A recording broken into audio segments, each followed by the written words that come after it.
Hello दोस्तों, नमस्कार। मैं अर्पित कुमार स्वागत करता हूं आप सभी का मध्य प्रदेश सामान्य ज्ञान की इस प्रश्नोत्तरी पर। हर पार्ट में अपन 30 प्रश्न हल करते हैं। यह अपना 7वां पार्ट है। आज का पहला प्रश्न क्या कहता है? मध्य प्रदेश में सर्वाधिक पाया जाने वाला खनिज कौन सा है? कौन सा खनिज मध्य प्रदेश में सबसे ज्यादा पाया जाता है? डोलोमाइट, अभ्रक, मैग्नीज या बॉक्साइट? इसका सही उत्तर हो जाएगा मध्य प्रदेश में सबसे ज्यादा पाया जाता है मैग्नीज। अगला प्रश्न क्या है? निम्न में से कौन सा जोड़ा बेमेल है? कुछ जोड़े हैं, आपको बताना है कौन सा बेमेल है।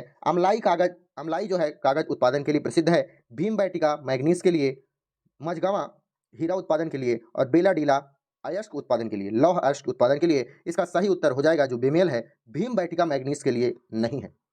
अगला प्रश्न है, वर्ष 2001 और 11 के दौरान इंदौर मध्य प्रदेश का सर्वाधिक जनसंख्या वृद्धि वाला जिला था, जिसका प्रतिशत था 32.7% से इंदौर में जनसंख्या वृद्धि हो रही थी। उसके दूसरा स्थान पर कौन सा जिला था? सही उत्तर होगा झाबुआ। यह प्रश्न हालांकि नहीं पूछा जाएगा, लेकिन फिर भी था इसमें तो बता देते हैं। अगला प्रश्न है, निम्न सिंचाई परियोजना जो मध्य प्रदेश के निकटवर्ती राज्य की संयुक्त परियोजनाएं हैं, निम्न में से कौन सा जोड़ा बेमेल है? बाघ परियोजना महाराष्ट्र में चल रही है, सबनाई परियोजना उड़ीसा, राजघाट परियोजना उत्तर प्रदेश और साकेदाना परियोजना जो कि गुजरात में है। साकेदाना परियोजना को आप सलाल परियोजना के नाम से भी जाना जाता है। आप बता सकते हैं कि इसका सही उत्तर कौन सा होगा? इसका सही उत्तर होगा सलाल परियोजना।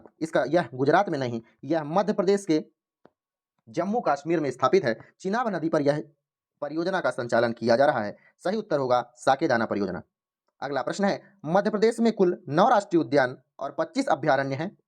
ये मध्य प्रदेश के कुल वन के लगभग कितने परसेंट है? 9 राष्ट्रीय उद्यान और 25 अभ्यारण्य हैं। मध्य प्रदेश में कुल जितने वन हैं उसका कितना परसेंट है? आपसे प्रश्न यह है 21.84%, 10.5%, 25.04% या 14.05%। इसका सही उत्तर होगा मध्य प्रदेश की कुल वन का 14.05% है।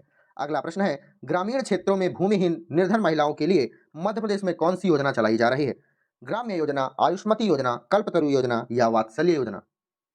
इसका सही उत्तर होगा आयुष्मती योजना। इस योजना के अंतर्गत गांव में जो बीपीएल धारक महिलाएं हैं उनके लिए गंभीर रोगों के उपचार कराए जाते हैं, जिसका वहन एनएचएम विभाग करता है। एनएचएम विभाग उन महिलाओं के लिए, बीपीएल वाली महिलाओं के लिए पोषण युक्त आहार भी दिए जाते हैं, जिसमें आयरन और पौष्टिक सामग्री भी शामिल की जाती है। उन महिलाओं के लिए मेडिकल उपचार के लिए मेडिकल वैन भी उपलब्ध कराई जाती है। किस योजना के अंतर्गत? आयुष्मती योजना के अंतर्गत। अगले प्रश्न की ओर बढ़ते हैं। अगला प्रश्न है, मध्य प्रदेश सरकार द्वारा चलाया जा रहा अंत्योदय कार्यक्रम किस नाम से जाना जाता है? इसका पूरा नाम है दीनदयाल अंत्योदय कार्यक्रम। इसकी शुरुआत का प्रमुख उद्देश्य है कौशल विकास करना। क्या? कौशल विकास करना और आजीविका के लिए अवसरों में वृद्धि करना। इसके तहत शहरी और ग्रामीण गरीबी को कम करना इसका प्रमुख उद्देश्य है। चलिए आगे बढ़ते हैं। अगला प्रश्न है, मध्य प्रदेश की कौन सी सिंचाई परियोजना राज्य की प्रथम अंतरघाटी परियोजना है? इसका आपको उत्तर बताना है। काली काली सरार सिंचाई परियोजना, देजला देवड़ा सिंचाई परियोजना, चोरल सिंचाई परियोजना या सिंहपुर बैराज परियोजना? कौन सी सिंचाई परियोजना मध्य प्रदेश की प्रथम अंतरघाटी परियोजना है? इसका सही उत्तर होगा चोरल सिंचाई परियोजना। यह नर्मदा नदी पर स्थित है। अगला प्रश्न है, आपकी सरकार आपके द्वार नामक योजना पूरे मध्य प्रदेश में कब लागू की गई थी? इसका सही उत्तर हो जाएगा 15 मई 1989। अगला प्रश्न है, विवादास्पद नर्मदा सागर परियोजना के अंतर्गत नर्मदा सागर बांध खरगोन जिले में स्थित है, वह किस स्थान पर है? उसका पूरा डिटेल आपसे पूछा गया है कि कौन से स्थान पर है। पुनासा, नोहटा, साडोरा या जतारा? जो नर्मदा सागर परियोजना के अंतर्गत खरगोन जिले में एक निर्माण बनाया जाता है, बांध का निर्माण किया जा रहा है, वह पुनासा नामक स्थान पर है। अगला प्रश्न है, 1 नवंबर 1956 से अब तक मध्य प्रदेश के मुख्यमंत्री पद पर लगातार सर्वाधिक काल तक कौन बने रहे हैं? दिग्विजय सिंह, रविशंकर शुक्ल, श्यामाचरण शुक्ल या प्रकाश चंद्र सेठी? इसका सही उत्तर हो जाएगा आज तक मुख्यमंत्री पद पर सबसे ज्यादा कौन बना हुआ है? रविशंकर शुक्ल। लेकिन अब इसका सही उत्तर हो जाएगा शिवराज सिंह चौहान। अगला प्रश्न क्या है, पूरी उड़ीसा में कोणार्क मंदिर स्थित है, उसी की भांति मध्य प्रदेश के मड़खेरा में भी सूर्य मंदिर स्थित है। ये स्थान किस जिले में आता है? विदिशा, उज्जैन, मंदसौर या टीकमगढ़? इसका सही उत्तर हो जाएगा टीकमगढ़ नामक स्थान पर आता है। कौन जगह? मड़खेरा। अगला प्रश्न है, आदिवासी कला, लोक कला और पारंपरिक कला इस क्षेत्र में मध्य प्रदेश सरकार के द्वारा कौन सा सम्मान दिया जाता है? आपसे सम्मान के बारे में पूछा जा रहा है कि कौन सा सम्मान दिया जाता है। तानसेन सम्मान, इकबाल सम्मान, कालिदास सम्मान या तुलसी सम्मान? आदिवासी कला, लोक कला और पारंपरिक कला के लिए मध्य प्रदेश में तुलसी सम्मान दिया जाता है। अगला प्रश्न है, भोपाल के निकट मंडी द्वीप में देश के प्रथम ऑप्टिकल फाइबर कारखाना स्थित है। यह किस देश के सहयोग से स्थापित किया गया है? जर्मनी, स्वीडन, जापान या इटली? इसका सही उत्तर हो जाएगा जापान। अगला प्रश्न है, मध्य प्रदेश की सर्वाधिक ऊंची चोटी जो है धूपगढ़ है। इसकी ऊंचाई 1350 मीटर है। निम्न में से किस भाग में स्थित है? मध्य प्रदेश में, मध्य उच्च प्रदेश में, रीवा पन्ना पठार में, सतपुड़ा मैकल श्रेणी में या पूर्वी पठार में? इसका सही उत्तर क्या हो जाएगा? आपको पता है क्या? इसका सही उत्तर हो जाएगा सतपुड़ा मैकल श्रेणी में। चलिए अगले प्रश्न की ओर बढ़ते हैं। मध्य प्रदेश में चंबल नदी का उद्गम स्थल जो है वह जाना पाव पहाड़ी है। निम्न में से किस क्षेत्र में स्थित है जाना पाव पहाड़ी? सतपुड़ा के मैकाल श्रेणी में स्थित है, रीवा पन्ना पठार में स्थित है, मध्य उच्च प्रदेश में या बुंदेलखंड के पठार में? जाना पाव की पहाड़ी कहाँ स्थित है? आपसे प्रश्न यह पूछा जा रहा है। मध्य उच्च प्रदेश में स्थित है। अगला प्रश्न क्या है? ताप्ती नदी का उद्गम स्थल निम्न में से कौन सा है? अमरकंटक, राजपीपला, मुल्ताई या जाना पाव? इसका सही उत्तर हो जाएगा ताप्ती नदी मुल्ताई नामक स्थान से उत्पन्न होती है। अगला प्रश्न है, ग्रीष्म काल में मध्य प्रदेश का सर्वाधिक गर्म स्थान कौन सा है? सतना, नीमच, जबलपुर या ग्वालियर? इसका सही उत्तर होगा ग्वालियर में सबसे ज्यादा मध्य प्रदेश में गर्मी पड़ती है। अगला प्रश्न है, शीतकाल में मध्य प्रदेश का सर्वाधिक ठंडा स्थान पचमढ़ी है। अगले प्रश्न की ओर बढ़ते हैं। खरमौर पक्षी के लिए विख्यात मध्य प्रदेश का प्रमुख राष्ट्रीय उद्यान कौन सा है? इसका सही उत्तर क्या होगा? माधव, कान्हा किसली, सैलाना या माधवगढ़ बांधवगढ़? इसका सही उत्तर हो जाएगा सैलाना। अगले प्रश्न की ओर बढ़ते हैं। राज्य पुनर्गठन आयोग के अध्यक्ष कौन थे? सबसे पहले राज्य पुनर्गठन आयोग की स्थापना कब की गई थी? तो दिसंबर 1953 में की गई थी और इसके द्वारा जो कहा गया तो 1956 में राज्य पुनर्गठन आयोग की सहमति से राज्यों का पुनर्गठन किया गया था। इसके अध्यक्ष के बारे में बात किया जाए तो अध्यक्ष थे फजल अली।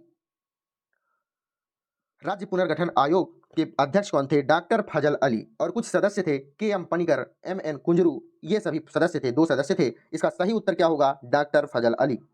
अगले प्रश्न की ओर बढ़ते हैं। निम्न में से किस वृक्ष से गोंद प्राप्त होता है? बबूल, छाबड़ा, खैर या सागौन? इसका सही उत्तर क्या हो जाएगा? आपको बताना है।